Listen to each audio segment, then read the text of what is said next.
DQവിന്റെ നഹാസ് ഹിദായത്തിന്റെ RDXന് ശേഷമുള്ള I am game എന്ന് പറയുന്ന സിനിമ. ആ ഒരു സിനിമയെ കുറിച്ച് നമുക്ക് അറിയാവുന്ന കാര്യം 1-2 പോസ്റ്റേഴ്സും അതിന്റെ ടൈറ്റിലുമാണ്. പക്ഷേ ഐ ആം ഗെയിം എന്ന് പറയുന്ന സിനിമയുടെ ആ ഒരു പ്ലോട്ട് എനിക്ക് മനസ്സിലായി. റീസെന്റ് ആണ് ഐ ആം ഗെയിം എന്ന് പറയുന്ന സിനിമ പാക്കപ്പ് ആയത്. അപ്പോൾ അതിന്റെ പോസ്റ്റേഴ്സും കാര്യങ്ങളൊക്കെ ഈ വീഡിയോയ്ക്ക് വേണ്ടി ഞാൻ ചെക്ക് ചെയ്തുകൊണ്ടിരിക്കുന്ന സമയത്താണ് ഇത് എന്റെ കണ്ണിൽ പെട്ടത്. ഇത് ഫസ്റ്റ് ടൈറ്റിൽ അനൗൺസ് ചെയ്യുന്നതിന് മുമ്പായിട്ട് അവർ പുറത്തുവിട്ട ഒരു പോസ്റ്ററാണ്. അതിനകത്ത് കാണിച്ചിരിക്കുന്ന ഒരു ചെറിയൊരു സർക്കിൾ സംഭവം, അതിനെ നമ്മൾ പോക്കർ ചിപ്സ് എന്നാണ് പറയാറ്. ഈ ഒരു സിനിമയുടെ ടൈറ്റിൽ എന്ന് പറയുന്നത് ഐ ആം ഗെയിം എന്നാണ്. അപ്പോൾ ഇതൊരു ഗെയിം ബേസ് ചെയ്തുള്ള ഒരു സിനിമയാണെന്നുള്ളത് ഓൾറെഡി നമുക്ക് മനസ്സിലായ കാര്യമാണ്. പിന്നെ അവിടെ ആയിട്ട് കുറെ കാർഡ്സും കാര്യങ്ങളൊക്കെ മെൻഷൻ ചെയ്ത് വരുന്നുണ്ട്. അപ്പോൾ ഇതെല്ലാം കൂടെ കൂട്ടി വായിക്കുന്ന സമയത്ത് ഐ ആം ഗെയിം എന്ന് പറയുന്ന സിനിമയുടെ ഒരു ബേസിക് ഒരു പ്ലോട്ട് എന്ന് പറയുന്നത് ഒരു കസിനോ ബേസ് ചെയ്തിട്ടുള്ള, അതിനകത്ത് പോക്കർ ഗെയിം പ്ലേ ചെയ്യുന്ന, ഈ പോക്കർ ഗെയിം എന്ന് പറഞ്ഞാൽ അത് കാർഡ്സ് ഗെയിമാണ്. അത് ബെറ്റ് ചെയ്ത് കളിക്കുന്ന, അതിന് പകരമായിട്ടാണ് അതിൻ്റെ അകത്ത് ഈ കോയിൻസും കാര്യങ്ങളും, അതായത് ഈ പോക്കർ ചിപ്സ് ആണ് അതിൻ്റെ ഒരു ഇതായിട്ട് ബെനിഫിറ്റ് ആയിട്ട് വരുന്നത്. അപ്പോൾ അത് വെച്ചാണ് അവർ കളിക്കുന്നത്, കാർഡ്സ്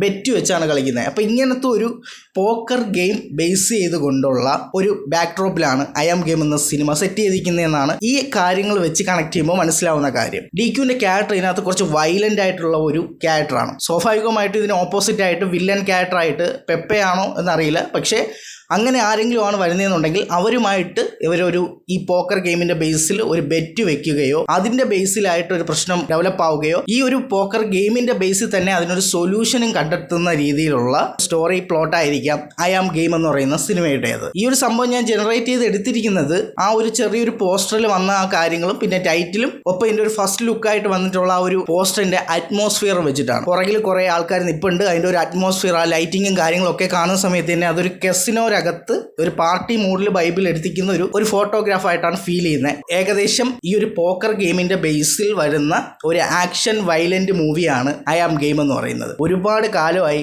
ഞാൻ ഈ ഡീകോഡിങ്ങും പരിപാടിയൊക്കെ ചെയ്തിട്ട്, അപ്പോൾ ഇത് ജസ്റ്റ് എനിക്ക് ആ ഒരു പോസ്റ്ററിൽ നിന്ന് കിട്ടിയ കാര്യം ഞാൻ എടുത്ത് പറഞ്ഞതേ ഉള്ളൂ. ഇനി ഇത് തന്നെ ആവണമെന്നില്ല.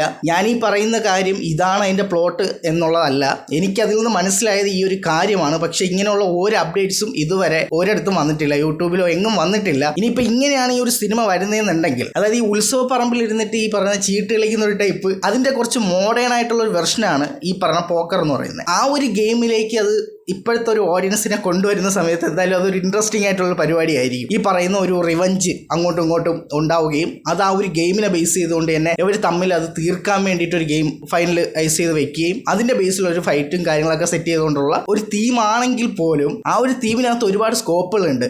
നമുക്ക് DQവിന്റെ മാസ് എലവേഷൻ ആയിട്ടുള്ള പല ടൈപ്പ് ഇതും കാണാൻ പറ്റും.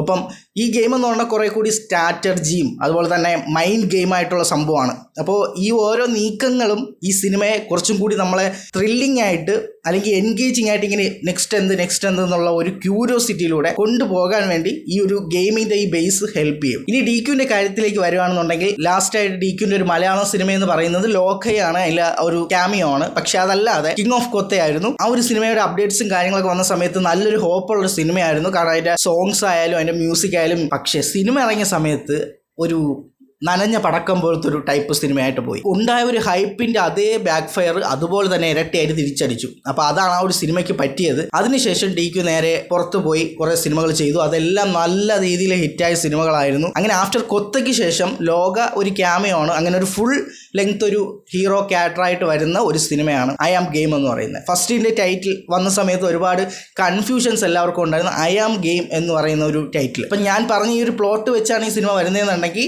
ഈ ടൈറ്റിൽ കറക്റ്റ് ആണ്. ഇനി ഇതിന്റെ ഡയറക്ടറിലേക്ക് വരുന്ന സമയത്ത് നഹാസ് ഹിദായത്ത്, ഇദ്ദേഹത്തിന്റെ ആദ്യ ഒരു ഷോർട്ട് ഫിലിമാണ് ഞാൻ കണ്ടിട്ടുള്ളത്. അതിലൂടെയാണ് ഈ ഒരു ഡയറക്ടറിന്റെ പേര് കേട്ടു തുടങ്ങിയത്. കളർ പടം എന്നുള്ളതാണ് ആ ഷോർട്ട് ഫിലിമിന്റെ പേരെന്നാണ് എനിക്ക് ഇപ്പോൾ ഓർമ്മയിൽ നിൽക്കുന്നത്. ഒരു റൊമാൻറ്റിക് ടൈപ്പ് മമിതയൊക്കെ ഉള്ള ഒരു ഷോർട്ട് ഫിലിം ആയിരുന്നു. അതിന്റെ സക്സസ് കഴിഞ്ഞിട്ടാണ് നേരെ RDX എന്ന് പറഞ്ഞ സിനിമ എടുത്തത്. RDX എന്ന സിനിമയിൽ എനിക്ക് ഏറ്റവും കൂടുതൽ ഇഷ്ടപ്പെട്ട, അല്ലെങ്കിൽ ആ ഒരു സിനിമ ഓവറോൾ നോക്കുന്ന സമയത്ത് ആ ഒരു ഫൈറ്റ് കൊടുക്കുന്ന സമയത്ത് അത് കിട്ടേണ്ടതാണെന്നുള്ളൊരു തോന്നൽ നമ്മൾ ഉണ്ടാക്കിയെടുക്കാൻ ആ ഒരു ബിലീവബിലിറ്റി ഉണ്ടാക്കിയെടുത്തതാണ് നഹാസിന്റെ ആ ഒരു പവർ എന്ന് എനിക്ക് തോന്നിയത്. അതല്ലാത്ത പക്ഷം ആ ഒരു ഇമോഷണൽ ട്രാക്ക് ആ സിനിമയ്ക്കകത്ത് ഇല്ലാന്നുണ്ടെങ്കിൽ അതൊരു നോർമൽ പടമായിട്ടേ പോകത്തുള്ളായിരുന്നു. കുട്ടിയുടെ ഇതും ആ മാല വലിച്ചെടുക്കുന്നതും ആന്റണി പെപ്പയുടെ ആ ഒരു സീനും അങ്ങനത്തേക്ക് കുറെ കൂടി ഇമോഷണലി ഹുക്ക് ചെയ്യുന്ന രീതിയിലുള്ള ഏത് പോയിന്റിൽ ടച്ച് ചെയ്താൽ ഈ ഓഡിയൻസ് ഹുക്ക് ആവുമെന്നുള്ള ഒരു ഇത് നഹാസ് എന്ന ഡയറക്ടറിന് അറിയാമെന്നുള്ളത് ആ സിനിമയിൽ ആ ഒരു ഇതുകൊണ്ട് മനസ്സിലായി. അത് മാത്രമല്ല ഫസ്റ്റ് സിനിമ തന്നെ നല്ലൊരു സക്സസ് നേടിക്കൊണ്ട് ഇൻഡസ്ട്രിയിലേക്ക് കാലുവെച്ച ആളാണ്. അടുത്തൊരു പ്രോജക്റ്റ് ആയിട്ട് വരുന്നത്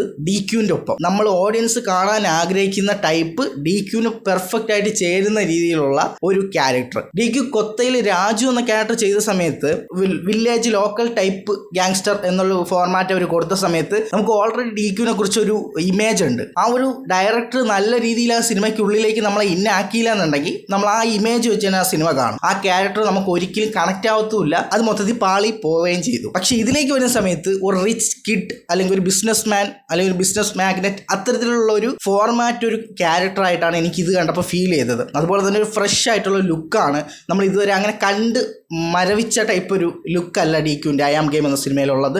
അപ്പോൾ ആ ഒരു ലുക്കിൽ നമ്മൾ എക്സ്പെക്റ്റ് ചെയ്യുന്ന DQന്റെ ഓഫ്ലൈൻ ക്യാരക്ടറുമായിട്ട് സിമിലാരിറ്റി ഉള്ള മീൻസ് ഞാൻ പറയുന്ന ഒരു അപ്പിയറൻസ് വൈസോ അല്ലെങ്കിൽ ആ ഒരു ക്യാരക്ടറിനെ സെറ്റ് ചെയ്യുന്ന സമയത്ത് നമ്മൾ ABCDയിലൊക്കെ കണ്ടതുപോലത്തെ ടൈപ്പ് ആ ഒരു ടൈപ്പ് ക്യാരക്ടേഴ്സാണ് DQന് കുറച്ചും കൂടി ബിലീവബിൾ, കുറച്ചുകൂടി ഈസിയാണ്. അപ്പോൾ അങ്ങനത്തെ ഒരു ക്യാരക്ടറായിട്ടാണ് ഇതിൽ വന്നിട്ടുള്ളത്. പക്ഷെ അതേസമയം നമ്മൾ ഈ കമ്മട്ടിപ്പാടം പോലത്തെ സിനിമയൊക്കെ എടുക്കുന്ന സമയത്ത് ഒരു ചോദ്യം വരാം. കമ്മട്ടിപ്പാടം എന്ന സിനിമയ്ക്ക് അത് DQ ചെയ്തിരിക്കുന്നത് ആ ഒരു ഡയറക്ടറിൻ്റെയും കൂടെ ടാലന്റ് കൊണ്ട് തന്നെയാണ് ആ ഒരു രീതിയിൽ നമ്മൾ ആ ഒരു കഥയിലോട്ട് ഇന്നായി ആ ക്യാരക്ടർ അത്രയും വലിയൊരു സക്സസ് ആയത്. പക്ഷെ അതേസമയം കൊത്തയിലേക്ക് വരുന്ന സമയത്ത് ഡയറക്ടർ അവിടെ പാളിപ്പോയത് കൊണ്ടാണ് DQന്റെ ആ ഒരു ഇമേജ് നമുക്കൊരു പ്രശ്നമായിട്ട് ഫീൽ ചെയ്തത്. ഐ ആം ഗെയിമിലേക്ക് വരുന്ന സമയത്ത് കുറെ കാലമായി ഇങ്ങനെ ഒരു മാസ് കൈൻഡ് ഓഫ് ക്യാരക്ടർ DQവിൽ നിന്ന് വന്നിട്ട്, അതുപോലെ തന്നെ ഇതിന്റെ ഏകദേശം ആ പോസ്റ്റേഴ്സും കാര്യങ്ങളും മമ്മൂക്ക വിസിറ്റ് ഒക്കെ ചെയ്യുന്ന സമയത്ത് അതിന്റെ ഇടയ്ക്കൊക്കെ ചെറിയൊരു ഫുൾ വയലന്റ് ആയിട്ടുള്ള ഫുൾ ബ്ലഡ് ഷെഡ് ഒക്കെ ആയിട്ടുള്ള ഒരു ലുക്കൊക്കെ നമ്മൾ അതിനകത്ത് കണ്ടിട്ടുണ്ടായിരുന്നു. അപ്പൊ എന്തായാലും ഇതിനകത്തൊരു നല്ല രീതിയിൽ വയലൻസും ഒക്കെ ഉള്ള, പിന്നെ ഞാനിപ്പോൾ ഈ ഒരു ചിരണ്ടി എടുത്തിട്ടുള്ള ഈ ഒരു തീമും കൂടെ വെച്ച് നോക്കുന്ന സമയത്ത്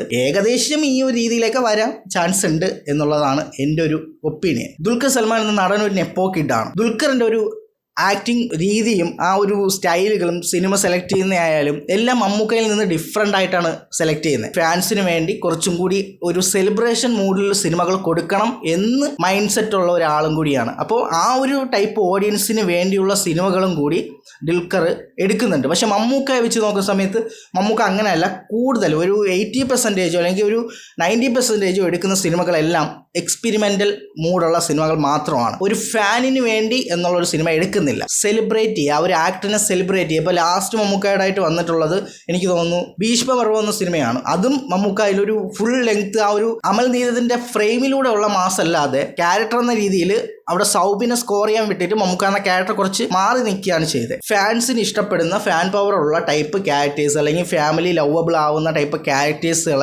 മമ്മൂക്ക ചൂസ് ചെയ്യാറില്ല പലപ്പോഴും. പക്ഷെ അതേസമയം ദുൽഖർ എന്ന് പറഞ്ഞാൽ നേരെ ഓപ്പോസിറ്റാണ്. രണ്ട് ടൈപ്പ് റോളുകളും ചെയ്യും. എക്സ്പെരിമെൻ്റൽ ആയിട്ടുള്ള റോളുകളും എടുത്ത് ചെയ്യും, അതേസമയം ഇതുപോലുള്ള മാസ് മസാല സംഭവങ്ങളും ചെയ്യും. ഇപ്പോൾ ഈ വരുന്ന ഐ ആം ഗെയിം എന്ന സിനിമ ഒരു മാസ് മസാല ഫാൻ ഒരു ട്രീറ്റ് വേണ്ടിയുള്ള സിനിമയാണ്. അതുപോലെ തന്നെ അതൊരു എക്സ്പെരിമെൻ്റൽ മൂവിയും കൂടിയാണ്. അതിനകത്ത് ഇങ്ങനെ ഒരു ഡിഫറെൻ്റ് ആയിട്ടുള്ളൊരു എലമെൻറ്റ്, നമ്മൾ ഈ പോക്കർ ബേസ് ചെയ്തൊരു ഗെയിമും ഇതായിട്ടുള്ളൊരു സിനിമ നമ്മളുടെ മലയാളത്തിൽ അധികം അങ്ങനെ സംഭവിച്ചിട്ടില്ല എന്നാണ് എനിക്ക് തോന്നുന്നത്. പക്ഷേ ഈ ഒരു രീതിയിലൊരു സിനിമ വരുന്ന സമയത്ത് എന്തായാലും DQന്റെ ഒരു നല്ലൊരു എക്സ്പെക്റ്റേഷൻ എന്തായാലും എല്ലാവർക്കും ഉണ്ടാവും. ഞാൻ ഖലീഫയെ കുറിച്ചും ഒപ്പം DQന്റെ ഈ ഒരു ഐ ആം ഗെയിമിനെ കുറിച്ച് ഒരു പോൾ ഇട്ടിട്ടുണ്ടായിരുന്നു. എല്ലാവരും മോസ്റ്റ് വെയിറ്റഡ് ഐ ആം ഗെയിമാണ്. എത്ര ചെറിയ സിനിമയാണെങ്കിലും എത്ര വലിയ സ്റ്റാർ ഉണ്ടെങ്കിലും ചെറിയ സ്റ്റാർ ഉണ്ടെങ്കിലും ഏത് ടൈപ്പ് സിനിമ ജയിക്കണമെന്നുള്ളത് തീരുമാനിക്കുന്നത് ഓഡിയൻസ് ആണെന്നുള്ളത് ഇപ്പോൾ പ്രൂവ് ചെയ്ത് കാണിച്ചിട്ടുണ്ട്. ഇതുവരെ നമ്മൾ വാക്കാൽ പറയുമായിരുന്നു ഇത് മലയാളമാണ്, അതുകൊണ്ട് ഇവിടെ എന്ത് സംഭവിക്കുന്നുള്ളത് നമുക്ക് അറിയില്ല എന്നൊക്കെ പറയുമായിരുന്നു. പക്ഷെ ഇപ്പോൾ വാഴയുടെ സക്സസ് കൊണ്ട് അതൊരു പ്രൂവ്ഡ് ആയിട്ടുണ്ട്. ഇപ്പോൾ ഇൻഡസ്ട്രി ഹിറ്റ്